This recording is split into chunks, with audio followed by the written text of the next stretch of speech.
sommes en 1940, au début de la Seconde Guerre mondiale. Le Moyen-Orient est une région très attractive et très importante. Très importante parce que, premièrement, nous avons le canal de Suez, chose qui permet de dominer et de surveiller les bateaux ennemis. Secondement, nous avons les voies ferroviaires qui relient Alexandrie à Jaffa, chose qui facilite énormément le déploiement des soldats et des armes. Attractif parce que à ce moment-là, l'importance du pétrole est énorme. Tous chefs d'armée comprennent que le pétrole est nécessaire pour continuer la guerre et la gagner. De ce fait, Mussolini, qui est un allié d'Adolf Hitler, commence une première conquête du Moyen-Orient. Il commence depuis Benghazi, la Libye, et conquit de l'Est jusqu'à l'Ouest. Il arrive en profondeur vers l'Égypte. Mais là, les Britanniques le repoussent, prennent le dessus et repoussent les armées de Mussolini de nouveau jusqu'en Libye. Alors là, Mussolini fait appel à Adolf Hitler pour lui envoyer des secours. Un an après, juin 1942, Adolf Hitler lui envoie une armée très importante, Afrika Korps, ce sont les soldats d'élite d'Adolf Hitler, sous le commandement de Rommel. Rommel est un brillant général, il a participé pour conquérir la France, il est très très bien renommé. Après quelques mois de préparation, il entame la conquête vers la Palestine.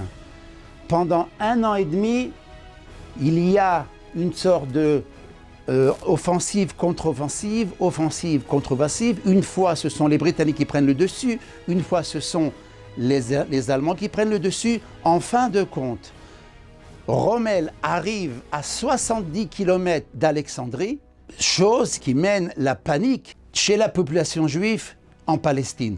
Bien heureusement, il est stoppé à la ville de El Alamein par les Britanniques, juste 70 km d'Alexandrie.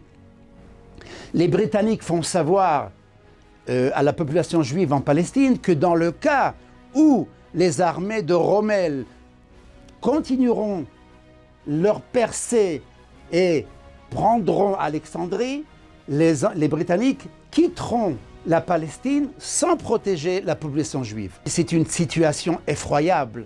La peur s'emprunte. La population juive connaît exactement le sort qu'ils auront dans le cas où Rommel réussira à rentrer en Palestine. Même si Rommel lui-même n'était pas antisémite, mais tous les 4 militaires, bien évidemment, étaient contaminés par une haine juive très bestiale. À ce moment-là, c'est la panique totale dans les populations juives en Palestine. Bien évidemment, les prières sont entamées dans toute la Palestine. Les gens vont prier dans les tombes de grands saints, ils vont prier dans le mur des lamentations. Les jeûnes sont faits d'une manière normale. Il y a une ambiance de Yom Kippour qui règne pendant des semaines en Palestine. En automne 1942, Churchill change le général qui commandait les troupes britanniques et le font remplacer par le général Montgomery, un très brillant général. À partir d'automne 1942, les Britanniques reprennent le dessus. Ce fait est ignoré par les historiens. Comment se fait-il que le général Rommel, qui a été nommé le renard du désert, a pris le dessous? Qu'est-ce qui s'est passé? Où sont passées toutes ces tactiques, toute son intelligence, toutes ces troupes d'élite? Comment, en quelques mois, les troupes britanniques ont réussi à prendre le dessus et repousser les troupes allemandes jusqu'au sud de la Tunisie? Les historiens n'ont pas de réponse, bien évidemment. Eh bien, sachez que on aurait pu dire dans une première réflexion que certainement les tactiques du général Montgomery était supérieure à celle de Rommel. L'armée de Rommel était peut-être un peu fatiguée, mais la vérité est totalement différente. Nous avons comme explication deux révélations hors normes et une promesse prophétique qui se réalise. Au début des années 1930, lorsque Hitler a gagné le pouvoir, les cris et les hurlements des rassemblements néo-nazis furent écoutés jusqu'à l'est de l'Europe. Et là, à ce moment-là, le Rav Elchanan Wasserman se rend chez son Rav, le Chafetz Chaim. Il lui fait part de sa préoccupation, de son souci. Comment est-ce possible que Adolf Hitler a réussi à prendre le pouvoir et quelles seront les conséquences? Et là, le Chafetz Chaim lui répond la chose suivante. Effectivement, je vois des nuages gris sur l'Europe, sur toute l'Europe. Mais sache une chose, cher élève, que la Palestine, ce qu'on appelle Tzion, sera un refuge qui assurera la continuité du peuple d'Israël. En effet, cette prophétie a été réalisée.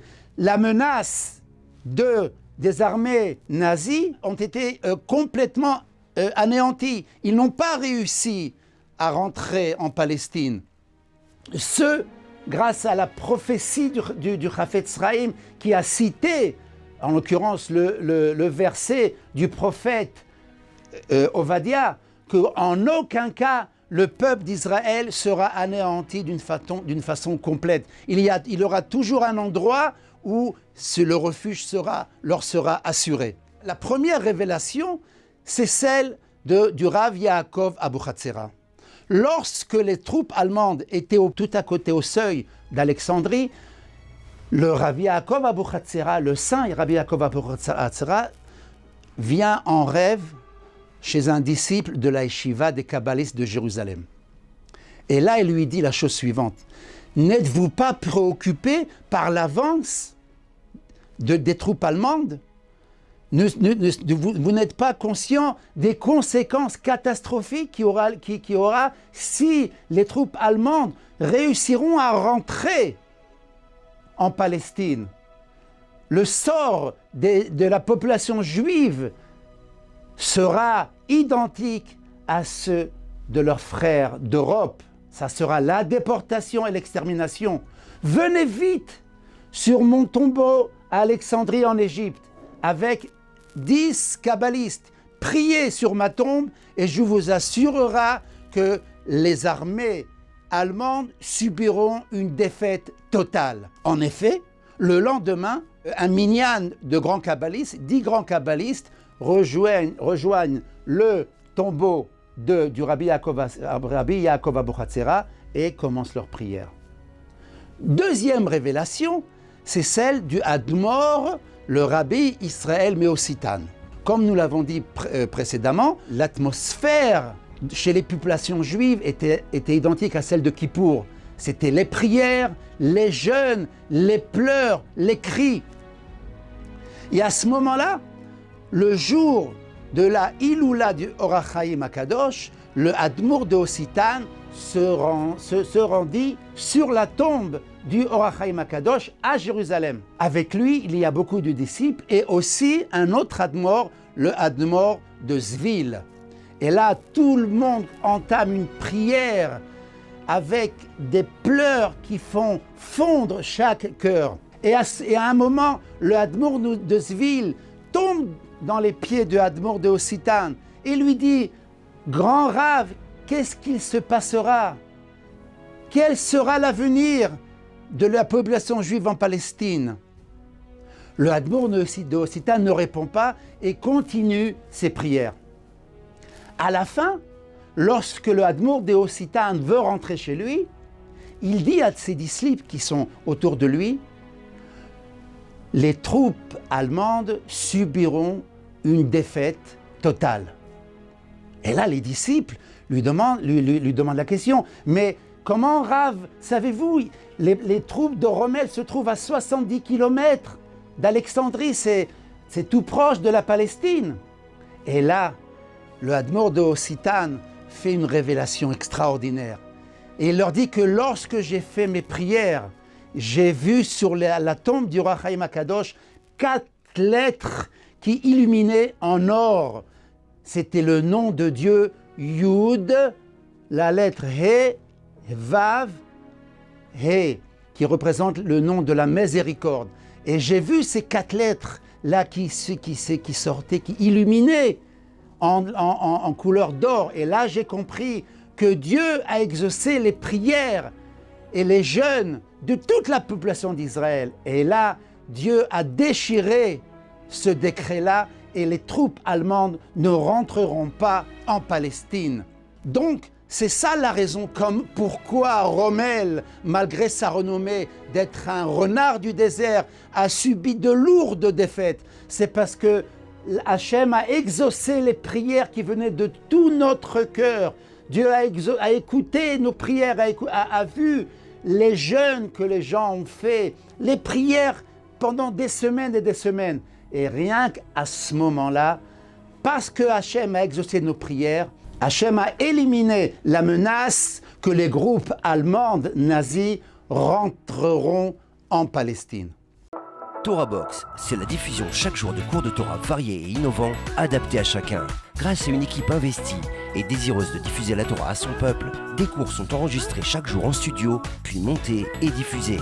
Avec des rabbinim de haut niveau, sur tous les sujets de la vie juive, paracha, pensée juive, halakha, couple, éducation, émouna, histoire juive.